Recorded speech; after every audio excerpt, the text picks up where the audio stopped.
This is the 401k Fridays podcast, and I'm your host, Rick Unser. If you're a retirement plan fiduciary or administer your company's retirement plan, you've come to the right spot. Our format is pretty simple. In each episode, we select a timely and informative workplace retirement plan topic, we pick the brain of an expert guest, and provide you the hard-to-find perspective you need to make informed decisions that benefit your plan, your employees, and company. Now here we go with this week's episode. Maybe you're like me. You've heard the term blockchain before, but if someone asked you to define it or explain it, you'd probably have a tough time. Hopefully, after you listen to my conversation with Micheal Barry, an author and president of O3 Plan Advisory Services, you'll have a better idea of what blockchain is and how it could impact 401k and other workplace retirement plans in the future. During our conversation, we hit on distributed ledger technology and how it relates to blockchain, how providers will use blockchain in the future, and the issues that could come up as a result. We also hit on blockchain and how it does or doesn't relate to Bitcoin, as they seem to be used in the same sentence quite often, and share some thoughts on the balance between privacy and universally available data. In this episode, we definitely hit on a ton of new topics, and hopefully we do it in a way that doesn't leave you with a headache.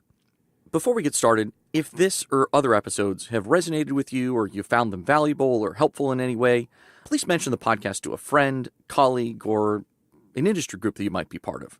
As our audience continues to grow, it helps me attract high-quality guests and tackle new and interesting topics like we're doing today. That's it, and I hope you enjoy my conversation with Mike. Well, Mike, thanks for joining me on the podcast. I'm really looking forward to our conversation today on blockchain and 401k, and this is, I'll have to admit, an area that I'm not very deep in, so I'm looking forward to what you have to share. Thanks, Rick. It's great to be here. I do want to say at the top, if I can, is that I just wrote a book, Retirement Savings Policy, and one of the things I want to do in the book is to try and understand what was going to happen in the future. And to me, this issue of basically a fundamental change in the way we do record keeping is, I think, a fundamental opportunity and challenge for the future, which is why I wanted to sort of think it through. And I guess just on the note that things are going to be different in the future, I mean, blockchain is kind of one of those terms, one of those words, one of those concepts that I feel like a lot of people talk about, have been thrown around a lot, but I don't have a great functional definition. If somebody just said, hey, Rick, what's blockchain and how does it work, or what are some of the basic concepts of it? You had me at hello on that one. So I guess as you did some of your research and some of your work there, is there a good either working definition or illustration or way that you would describe blockchain to someone who doesn't really know even how to start defining it? Yeah, so let me start with this word blockchain, and let's change terms for a second. And then at the end of what I hope will be a relatively brief explanation, I'll come back to the term blockchain and explain why it's functioning as the label for what we're talking about. But the more broader term that's used in the financial services world is distributed ledger technology. And that's probably a better description of the changes that we're talking about. And in this change from the way we currently keep records to the way people are envisioning we will keep records in the future, it's a change from a set of ledgers that's kept by institutions basically through client and other kinds of relationships that they have, that these institutions, whether it's the bank or it's a clearinghouse, they keep, in effect, a customized ledger for their clients. So people in the current 401k environment exist in an environment where they send participant records to a record keeper, they send asset records to a trustee, and the record keeper and the trustee, and those all have their own formats, and the record keeper and the trustee reconcile their records. And that happens, in a daily record keeping environment, literally every day. But all of that is happening within a kind of a limited ecology of a specific trustee and a specific record keeper and a specific employer. The way people are envisioning the future, all data, and this matters for securities transactions because securities transactions are very record keeping dependent. But the people who are envisioning this, they literally mean all data. All data will be kept in a single ledger, basically in the cloud, basically on everyone's phone. So there will, in the future, be only one data. There will be nothing to reconcile because it will all be there in the one ledger. There are, and this gets into the sort of more technical stuff and it's not my area of expertise, but there will be, and there are being developed a set of protocols to ensure that that data is not hackable, that that data is accurate, that when someone when A sells a security to B, that that's reflected in nearly real time in the ledger in a secure way. And that's the first element, is that, and one way of saying is that data will be ubiquitous, that there will be one set of data and everyone will have it. The other element to this is transparency and privacy.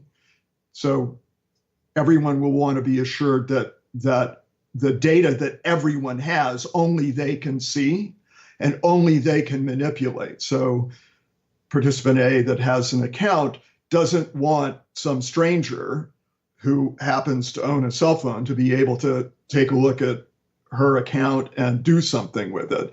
And all of that, all of the security of data will be handled through cryptography.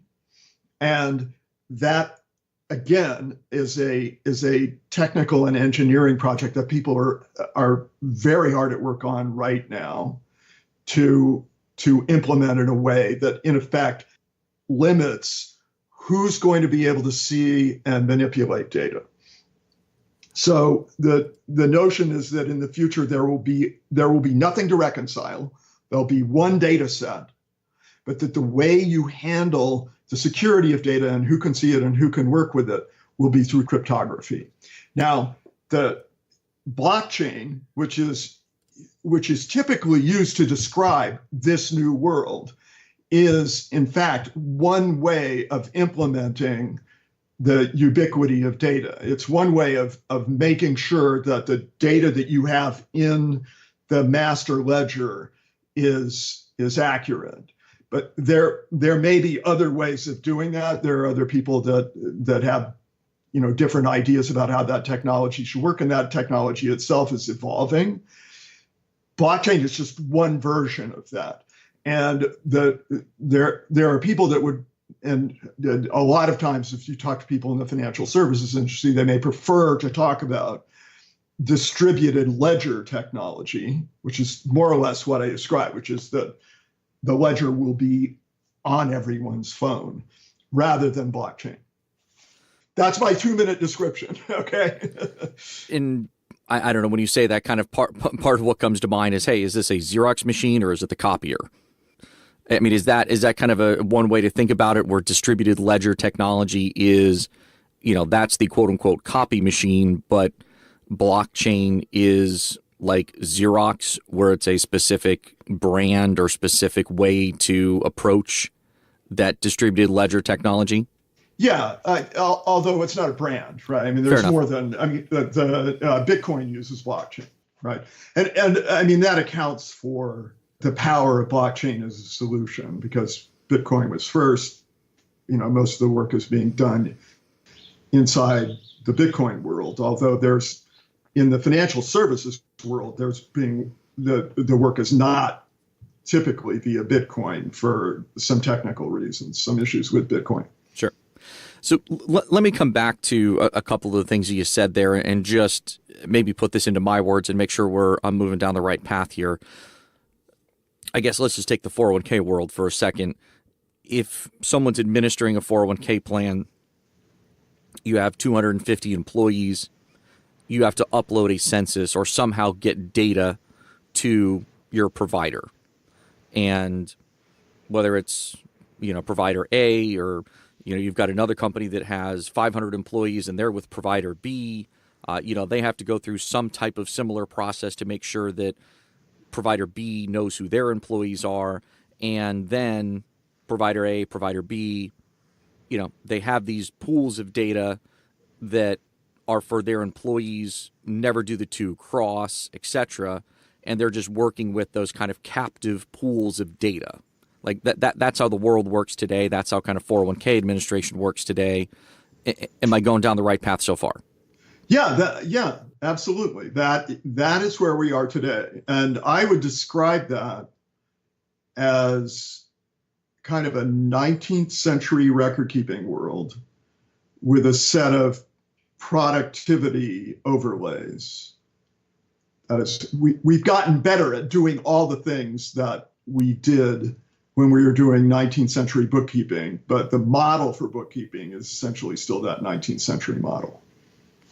And then kind of, I guess, fast forwarding into the 21st century, in this distributed ledger or blockchain world, instead of provider A having to get data from their client, the employer, and same thing for provider B, somehow, some way, this data on all of their employees is going to be on the cloud. And then whether you're provider A or you're provider B, you're going to be granted access to that employee data for your group of employees, and you'll be able to conduct transactions, or they'll be able to conduct transactions, administer their plan based on that common data set versus having to work with your own pool of data that your specific provider manages for your specific plan.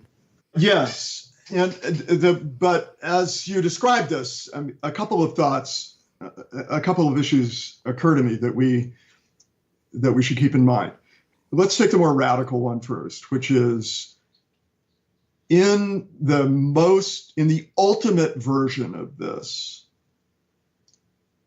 the world of data is flat.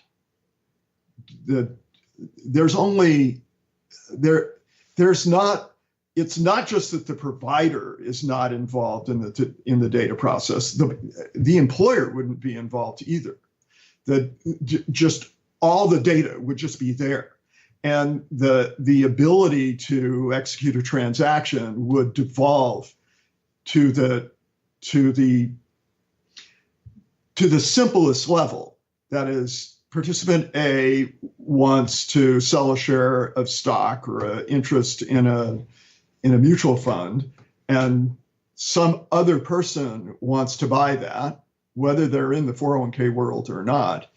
And that transaction happens with almost no intermediation. The only thing that intermediates it is this massive and ubiquitous ledger. That is, A says 100 shares of ABC mutual fund I'm selling. B says, I'll buy that. And that's all there is to it. The consequences of that, for instance, in the 401k system are simply encoded into this data system that we're talking about. Now, that's the radical version. One of the very interesting questions is, how long is that going to take, and what does the path to that look like? In real life, we're going to see implementations of blockchain technology or distributed ledger technology take place within these pools first, as the financial services institutions seek to implement the efficiencies that they promise. So we're in effect in a kind of a step-by-step process right now. So that radical vision I just described, that's way down the road. Right now, what we're going to see is inching towards that. That is pulling friction out of the system as we allow data to, in effect, to speak for itself, rather than to have to be encoded into a system. And for the scope and scale of this podcast, there are people that are much smarter than us. They're going to figure out all the technology behind it. But I think hopefully with a basic understanding of blockchain, I know that explanation really helped me. I know you just mentioned some of the transactional stuff. Hey, somebody wants to sell this mutual fund, and they get automatically sort of paired up with a buyer on the ledger, so to speak, that wants to take it off their hands. What are some of the other low-hanging fruit or ways that you see this technology kind of working its way into the world of 401k plan administration? And just if you had to take some guesses, when might those things start to become reality as you think about them? I'm going to give two examples that are semi-massive. One of the key elements of the people that are trying to envision and then engineer this new world is something called smart contracts. And these are, in effect, software that hardwires the fundamentals of a kind of a world of transactions, whether it's, these are all the fundamentals of a derivatives transaction, for instance. So you'd have a smart contract that's a derivatives transaction, and then whatever the variables are, those are encoded as variables. And then when you want to do a derivatives deal, you simply say, okay, for variable A, I'm taking option 2. For variable B, I'm taking option 3. And you push a button and you have a fully articulated set of rules for the transaction that you just entered into with a minimal amount of lawyering and paper and work on that transaction itself. And yet there's rock solid certainty about the obligations of both counterparties to that transaction. The implementation of that in the qualified retirement plan world looks like very low hanging fruit to me. I mean, we actually have something that's a little bit like that, which is the master and prototype system. It seems to me, no reason in the relatively short run, 5 to 10 years, why retirement plans and the rights of participants under those plans, the obligations of employers, the obligations of fiduciaries, can't simply be reduced to a set of smart contracts that could exist inside a flatter data world. Another thing so that's example one. Example two is something that, I just wish I could get somebody interested in, which is we have a problem in the 401k and the DB world of what are called missing participants. Sometimes I think, from the participant's point of view, it's missing benefits. But the problem is that we have benefits sitting somewhere and participants sitting somewhere else that are entitled to those benefits, and they're not connected. The system has lost track of them in some way. The Department of Labor has been making a big deal about this. They've been going out and auditing employers. There's a set of protocols that exist for terminated plans, but not for active plans, about how to search for participants that looks, I would say, again, very 19th century. The first thing you're supposed to do is send a registered letter to the participant's last known address. It seems to me this is a problem that is ripe for solution via a data clearinghouse where every participant's benefit gets encoded with a participant identifier, the most obvious of which strikes me as the Social Security number, and no benefit ever loses track of the participant because that benefit is always in the database glued to that Social Security number. And rather than having the protocols on this they're very time consuming. The current ones, you're supposed to then, if you don't get a response at the last known address, reach out to beneficiaries that this participant has designated to see if they know where the participant is. If instead there's simply a master registry, it's just, look, if you want to know if you've got a benefit, just go look at this master registry. It tells you what your benefits are and where they are.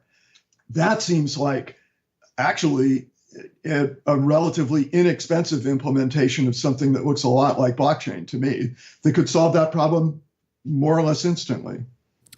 That makes sense, and missing participants is one of the things that we've tackled on the podcast. So for anyone who's interested, there's a great episode with Spencer Williams from Retirement Clearinghouse talking about when participants go missing, I just want to say I've had many conversations with Spencer about this issue.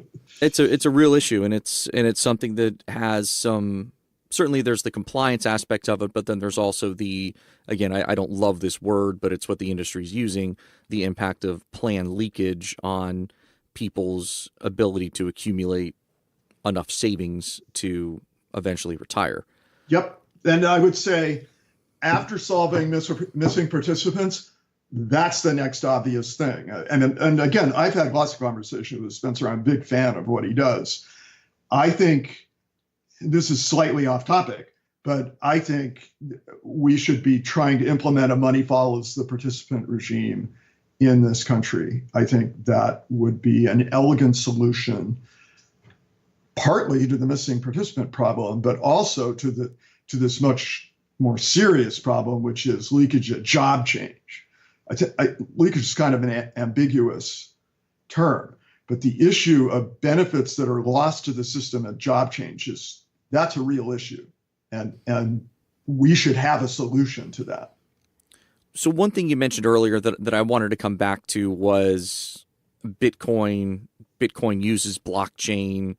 For me, I don't know. I feel like you hear Bitcoin and then 10 seconds later you hear blockchain or vice versa. As a employer or even just as a, somebody who's curious, how is Bitcoin and blockchain either the same, different, or how do you distinguish or differentiate the two?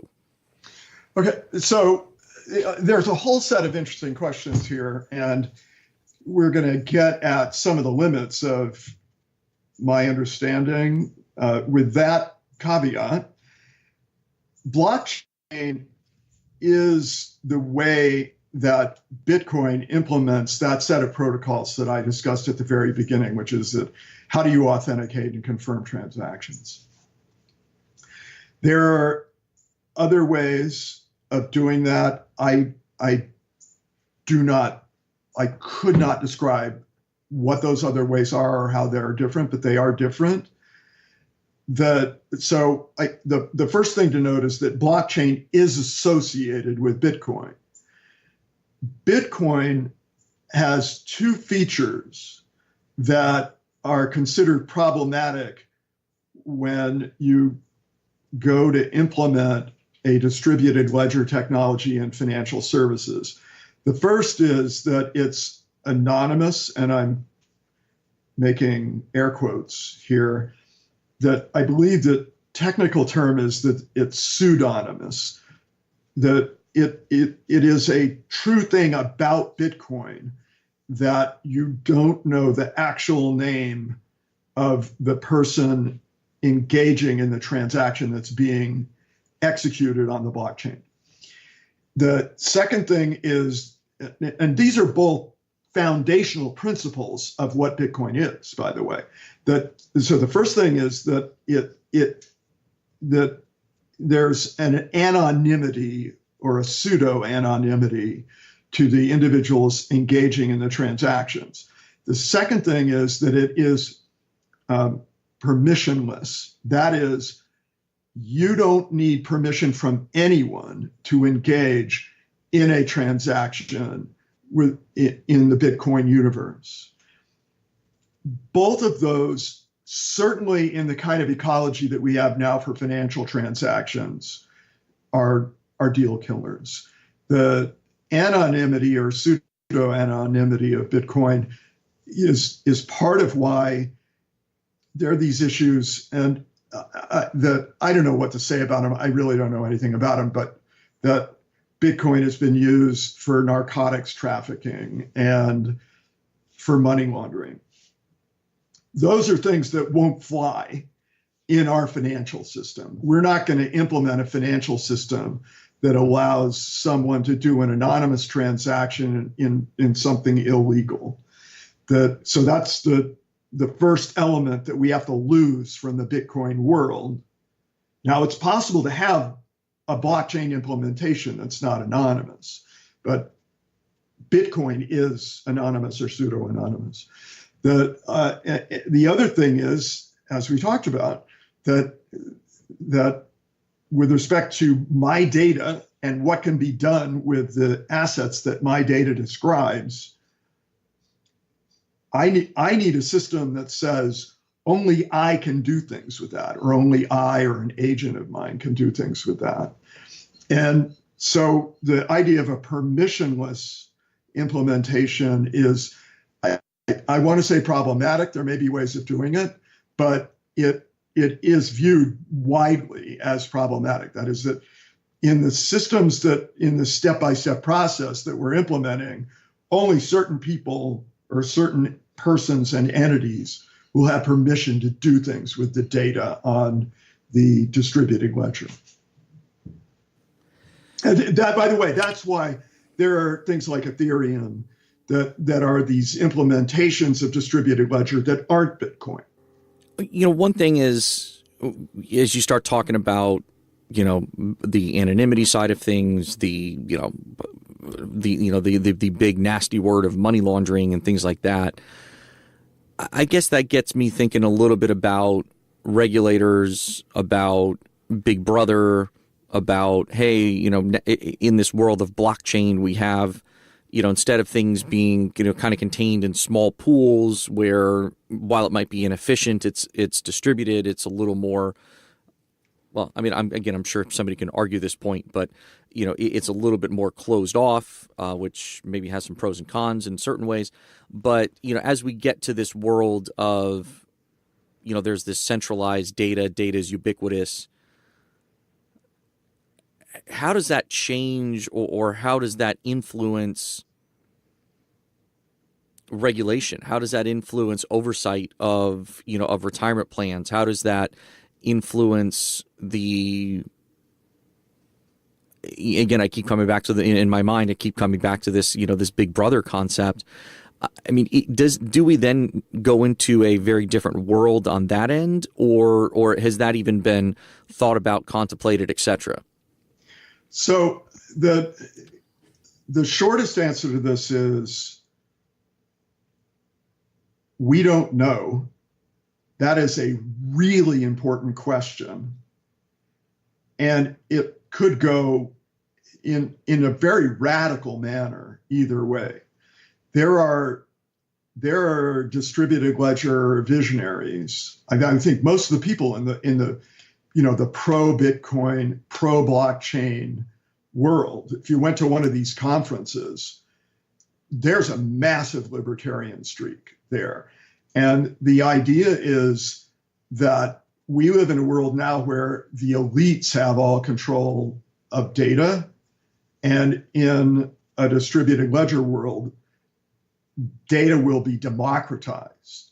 It's actually seen as a way of empowering marginalized people, or people that simply just don't have access to power. On the other hand, to me, first you say, well, data is going to be everywhere, and then it's going to be protected by encryption. We've seen the FBI wanting to hack an iPhone, right? And Apple saying, no, you can't, right? And then I don't want to jump all over different companies, but companies cooperating with China where maybe you can. So I think this is going to be a massive area of dispute about who has access to this data and who has control over it, and how, critically, who's going to decide who has access to it, right? So, the fact is, if the data's all there and the only thing that's stopping you from seeing it is encryption, if the government can say, well, we're the government, decrypt it for us because we want to look at this guy's data, I don't know how you resist that. And I'm sure I'm thinking about this simplistically, but that's one thing that I would imagine people smarter than us are going to have to think about and ponder and create some systems and controls and rules around. And I guess, on that note, I think that and I've heard a lot of people talk about our 401k world and, to use your term, that's kind of operating on the, this 19th century concepts of bookkeeping and technology. It has been very resistant to some broader technology changes, right or wrong. I think a lot of people say that, the 401k industry is one of the bigger industries that is ripe for disruption. On this topic, and I have a kind of an anecdotal observation that illustrates what you just said. And then I want to say just a little bit more on this kind of Big Brother issue. A telling thing for me, illustrating what you just described, is the legislation that has broad bipartisan support against credit card loans from 401k plans. So doing a credit card loan is simply an implementation of a 20th century technology in 401k plans to make the loan origination process easier. Being against credit card loans comes from an intuition that the friction in the more cumbersome ordinary plan loan process is a feature, not a bug. That people shouldn't be taking loans from these plans except when they really need them, and making it just bureaucratically harder, making it a more friction-y transaction for them to get a loan is a good thing. And that illustrates one problematic that this whole move towards distributed ledger and blockchain is going to present for our industry, because we have all kinds of things in our industry that are kind of adaptations to friction, where we're exploiting friction as a valuable utility. So I just want to note that because I think it illustrates what you were just saying. But I also want to go back to this Big Brother issue, and this may be kind of a tangent, but I wanted to, and I still think about writing a book called Values for a New Millennium, those values being transparency, accountability, and responsiveness to feedback. And as I've thought really for the last 20 years about this issue of transparency, and we have just a worldwide drive, I would say led by New York, by finance capital, for more transparency. And transparency is generally seen as a good thing, right? So telling us what is going on is a positive value. That's where we start. But the pushback against that is, wait, what about privacy? Am I not entitled to have some part of my life, some part of my finances that aren't transparent, even to the police? And there's not a right answer to that issue. other than to say, no, transparency isn't always good. On the other hand, no, privacy isn't always good. And I think we are going to live out in our and our children's lifetime how you square that circle between transparency and privacy. And that, just on that note, that's one of the things that I heard actually the other day was just as it relates to national security. You can't have 100% security and 100% privacy. I mean, just think about the TSA, right? I mean, there's this constant anxiety about whatever, that they can take an X-ray of your body, right? And that, well, wait, I have a privacy interest in people being able to look at my body. But at the same time, they've got an interest in seeing if you're going to take a gun on a plane. There's just no right answer to these questions. They're constantly being renegotiated, it seems to me. Is there anything we haven't talked about as it relates to blockchain, distributed ledgers, retirement plans that would be interesting or relevant to mention that might help people kind of get their heads around what this all means and maybe what potentially could be coming down the road? As I think about this, there are three things that I would want to emphasize to somebody about this. First of all, well, just as a preliminary matter, not one of the three things, is that we're going to go, as I said, we're going to go through this. We're going to go to this world in a step-by-step process. So everything I've said sort of applies very provisionally to the next 5 years, right? This is going to be a process, but we're going to proceed towards a flatter and flatter data world. In that world, it seems to me there are three issues. The first two have to do with transparency, and this transparency is going to put tools in the hands of people that are managing DB assets, but participants that are managing their own 401k assets and sponsors that are trying to get them to make better decisions. They're going to have access to data that is that's extraordinary relative to the current environment, and that will permit them to do things analytically that we can probably not even imagine in terms of increasing the efficiency of asset allocation, for instance. I would also, so that's the first thing. The second thing is the thing we were just talking about, which is that there's going to be a big brother issue here, and we're going to have to sort that out in some way. And, we're having arguments about this constantly right now in different contexts, like in the harvesting of data through social media, for instance. So that's the next thing. There's going to be a big brother issue here. And the third thing is that the subtraction of friction, I guess there's a part 3A and a part 3B. The subtraction of friction from this process is going to save us enormous amounts of money. It's also, I think, going to transform our industry. There's a lot of people who are doing things now that they won't be doing in the future. At the same time, it's going to present this massive challenge, which is we're going to need to rethink how we get people to do things when we can't exploit the friction in the current system to get them to do those things. Right now, we default somebody at a savings rate of 3% of pay, and there's some friction in them undefaulting themselves. When there's no friction at all, they just go on their phone and press a button. Are those default strategies going to work as well? And we're going to need to rethink those. So great utility from greater transparency, but a big brother issue. Great savings from the subtraction of friction, but we're going to have to readapt to a frictionless world. Those are the four things that I think are the most important to understand about this distributed ledger world that we're headed into.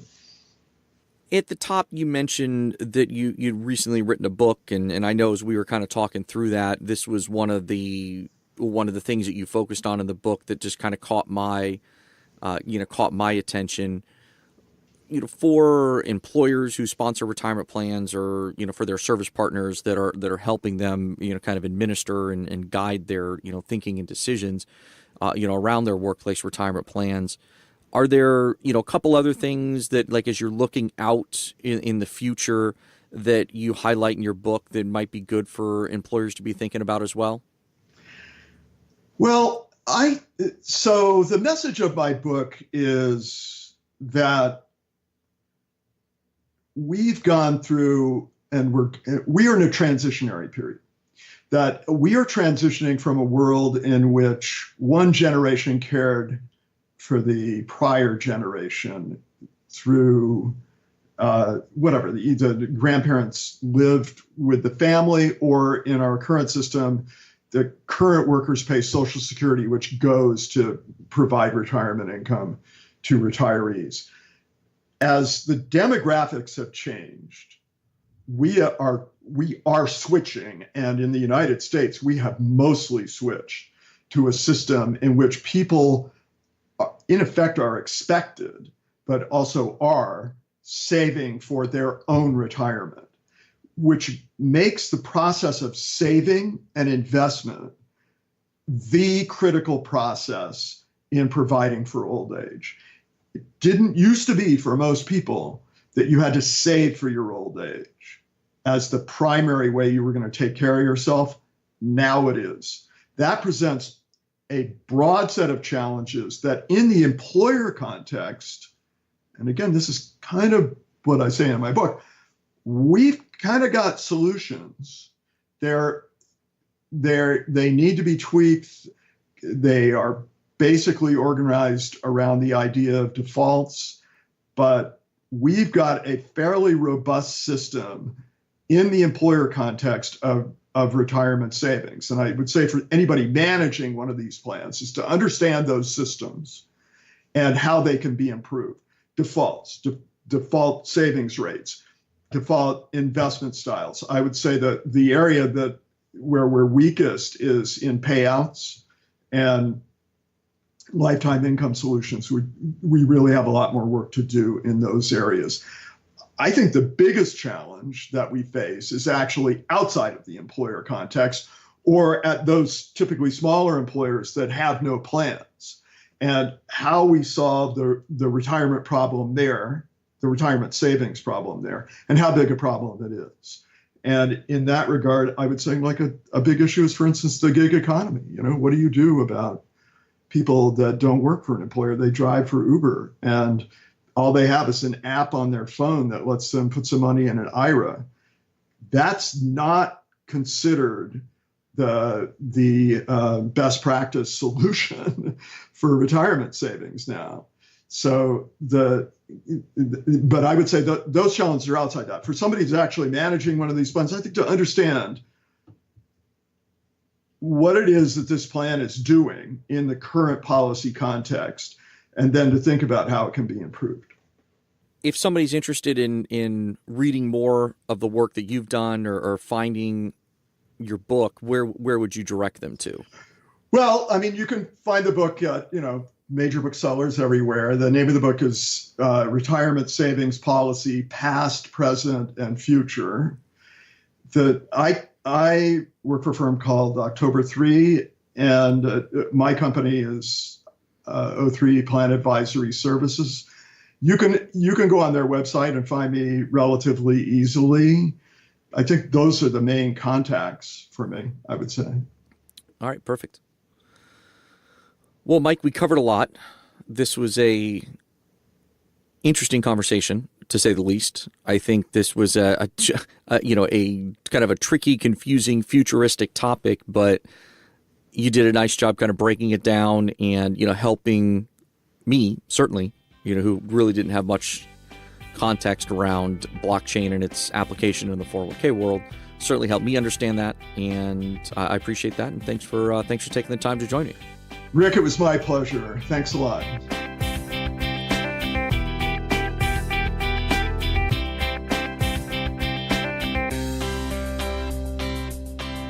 All right, there you have it. My conversation with Mike Barry about blockchain and 401k plans. Honestly, this was an episode that I've wanted to do for a while and was having a hard time finding somebody as a guest. So when Mike and I were talking the other day and this came out of his mouth as a topic that he was comfortable talking about and was somewhat knowledgeable about, I really jumped at the chance. So hopefully you learned as much as I did. It's certainly a little bit of a complex topic. It's certainly a topic that's going to have a bigger impact in days to come than it does today, but certainly one that I've been curious about and have kind of heard people make mention of. So glad that I now actually have some tools to frame future conversations around blockchain and its potential impact on 401ks or, for that matter, other industries.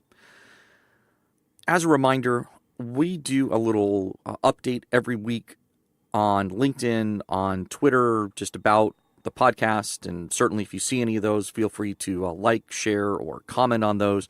If you're not following me on LinkedIn or Twitter, probably the easiest way to do that is just go to 401kfridays.com/subscribe, and you can just click on all the links right there to take care of that.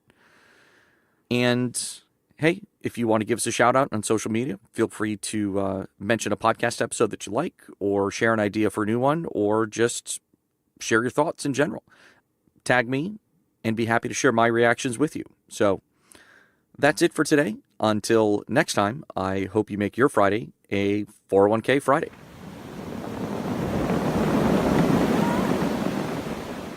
And now for some disclosures. The content in this podcast is provided for educational and discussion purposes only. Investing involves risk, including a potential loss of investment. Lockton does not and cannot guarantee the future performance or specific level of performance, the success of any investment, or success of any strategy. Nothing contained herein may be construed as investment or legal advice.